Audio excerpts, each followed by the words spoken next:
Let's battle it out with webcam. So in this video, I'm going to compare and show you the 7 highest regarded webcams in the market from Logitech, Elgato, AverMedia, and more, along with their software. And because capture cards can also make proper cameras webcams too, I'm going to also compare a few APS-C and full frame cameras from Sony. So let's go.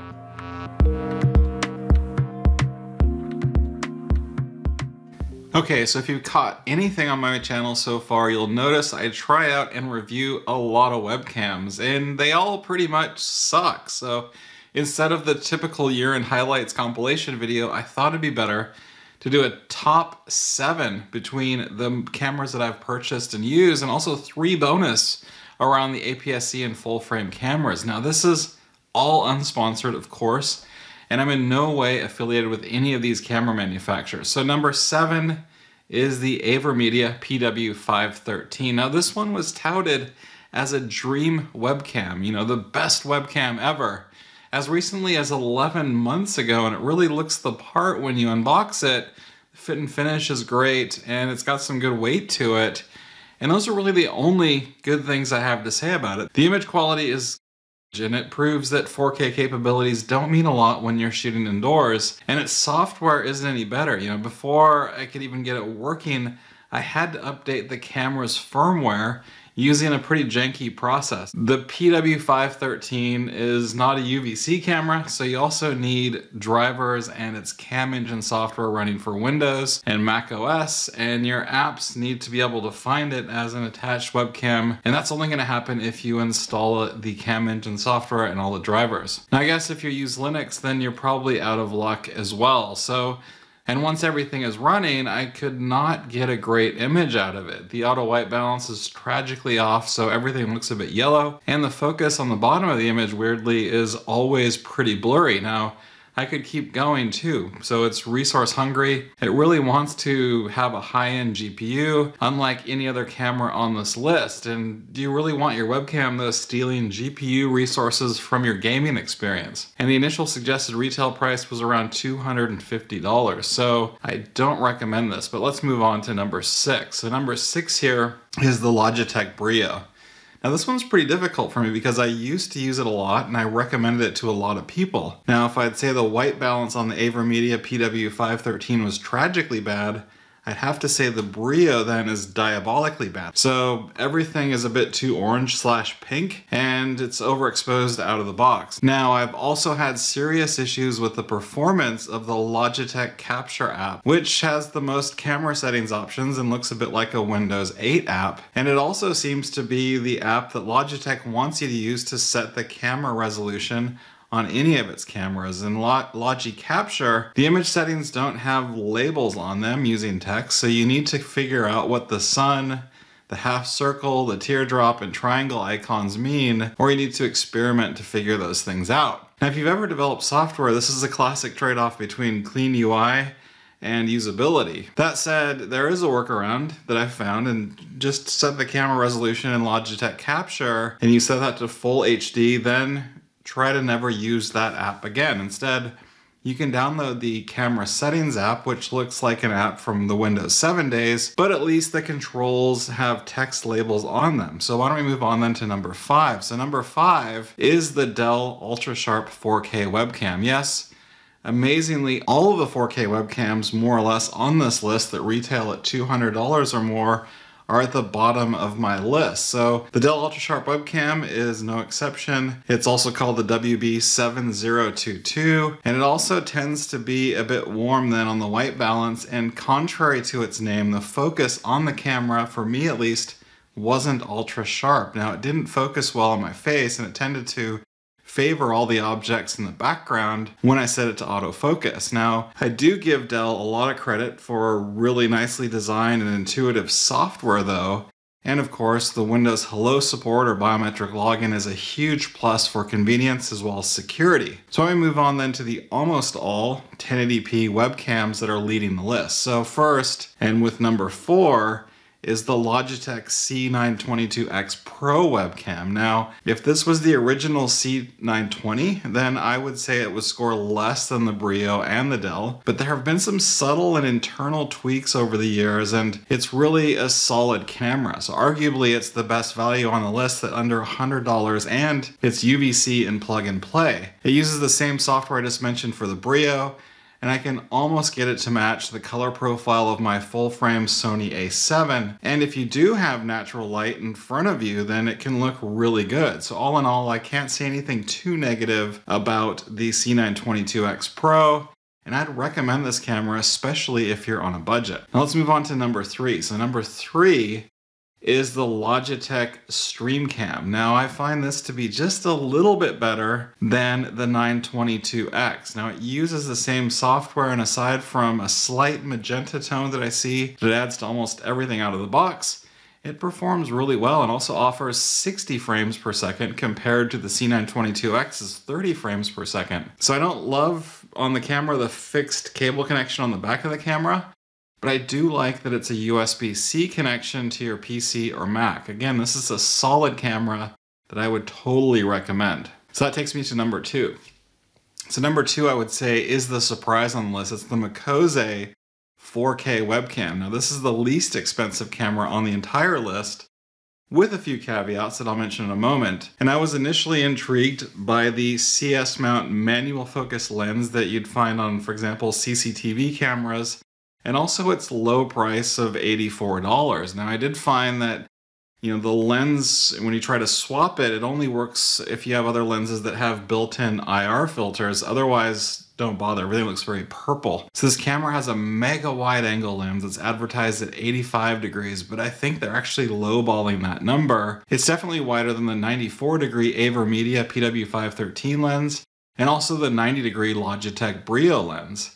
Now what I like to do is crop out the top and bottom of the frame for more of a dramatic wide shot. And the nice thing is its color reproduction is the closest to my APS-C and also full frame Sony cameras. But before you head over to Amazon and order it, know that it doesn't come with any software, and you'll also need to figure out how to mount it using its top or bottom mount 1/4 inch threads. Now, to tweak the image, you'll also need to have OBS or similar software to change camera settings. But that said, out of the box, for me at least, the settings were super close to perfect for me without a lot of tweaking. And also I like the all-metal compact housing, the interchangeable manual focus lenses, and all the things that you can do in terms of customizing the camera. So all in all, I'd recommend this one, but only if you're on the more enthusiast or techie end of the spectrum, and you're also comfortable figuring out how to mount it, as well as using OBS or other things and maybe in post-production to correct any of the color conditions that you see. Now that then leads me to the best USB webcam at the moment in the market today.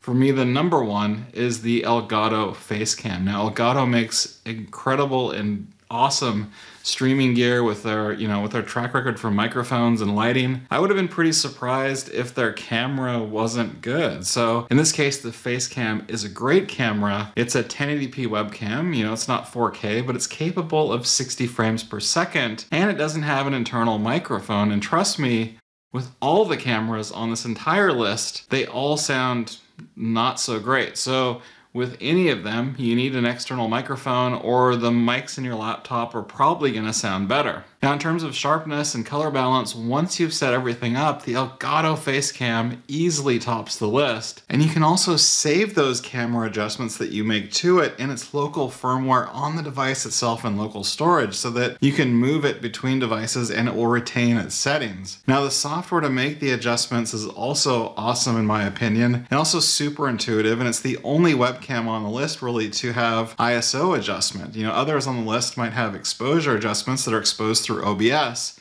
but you typically don't want to touch them, otherwise bad things will happen. Now again, this one I would totally recommend to an enthusiast, though mainly due to its $200 price point, and if you're not a camera person, the controls and frequent software updates might get a bit unwieldy for some people. So for an all-around and budget recommendation, I'd say the Logitech C922X Pro wins in this case, even though it's not the top choice for me. But on pure imaging performance, the Logitech StreamCam, the Mikoze 4K webcam, and also the Elgato Facecam deserve the top places on the list. Now you might be asking, well, where's the Razer Kiyo or Kiyo Pro? Well, I haven't purchased those, mainly due to their lukewarm reviews that have been on YouTube. And I do have some secondhand experience with the Kiyo Pro as an incoming remote video feed. And based on that experience, I'd probably put it in position 5 on this list, just below the Logitech C922X Pro and ahead of the PW13 and Brio and Dell. Okay, but I'm not done yet, so why don't we talk about APS-C and full-frame cameras for a second, because most of the footage from this video is filmed using a full-framed Sony a7 Mark II at 1080p and 60 frames per second. So to make this a true top 10 list, I'm going to give you the 7 I just mentioned plus 3 more. So I'm going to add the clean HDMI modified Sony a5000, my brand new Sony ZV-E10, and also the Sony a7 Mark II that you're seeing right now. So we'll call this the Pro class, maybe the semi-pro class, even though the a5000 for me was only about $20 more than the Elgato Facecam's MSRP. So check out this video for more details, and the other two with glass, the Elgato Camlink 4K capture cards, and dummy batteries are more than $1,000 each. So it's really not fair to compare those to the sub $200 webcams on the rest of the list. So let's start with Pro class number 3, the Sony a5000. Now this is an amazing little camera. It's still a great value in the secondhand market. The detail is awesome because it's a proper camera. You can choose the lens you want, you can tweak the exposure, the white balance, the aperture, all the other settings in the camera. And the one that you're seeing here with these shots is a newer manual 25mm f1.8 prime lens attached to the Sony a5000. It creates a great image. Now the only issue that I have with the a5000 once it's been modified is that you need to hit the shutter and OK buttons to start it up anytime that you reboot your PC or undock it in my case. I personally can live with that, but the Sony a5100 for about $50 or maybe $100 more in the secondhand market then eliminates the need to be able to get the camera back up and running without hitting the shutter and the OK button. So let's move on to Pro class number 2 for me, my Sony a7 Mark II. Now I got this camera for about $1,000 because I was too cheap to shell out more than $4,000 for the a7S III that I really wanted. You know, and I have the Sony 50mm f1.8 autofocus FE lens that you'll see in most of my YouTube videos, and its current lens that you're seeing right now is a Samyang 35mm f1.8 FE lens, so full frame lens. And most aftermarket Sony lenses though, they're designed for APS-C E-mount cameras. So the good glass is super expensive, and given how I use the camera, I just can't justify the more expensive lenses that might cost more than $1,000. And even though this is on the low end for a full frame camera, it's been a great camera though, and there's something about the dynamic range of a full frame camera and sensor. It's got a lot more detail than you typically see from a smaller APS-C sensor. That said though, it's limited to 1080p 60 frame video capture,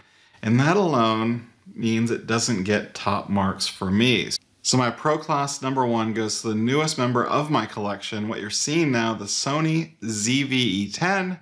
And for that, I'm using a Sigma 30mm f1.4 lens, and its lower aperture gets me ever so close to the detail of the full-framed a7 Mark II, plus it has the ability to shoot at 4K. Now it has the compact body as well as an APS-C sensor, so I know that a lot of you are going to think I'm nuts, but there are a lot of great lens options without really breaking the bank, and I'm loving the picture that you can see now. I'm loving the improved smartphone controls and also the USB-C connection as opposed to USB micro, and also that price. You know, the body only option is just $700. If money weren't a factor, I'd probably go with an a7 Mark IV and a Sony f1.4 zoom lens, or completely go nuts with an FX9 cinema camera, but I'm not quite there yet, you know, at least in my home setup. Until then, I'll happily stick with the ZV-E10. So those were a few of my camera picks for 2022. Now I know I don't have hands-on experience with every single webcam or APS-C camera out there, but this is a pretty broad working set, and I hope this helps inform you in your decision around which one to get. Now, if it did, or you found this informative or entertaining, be sure to hit the like button, or even better, subscribe to the channel. And thank you so much for spending around 10 minutes with me today.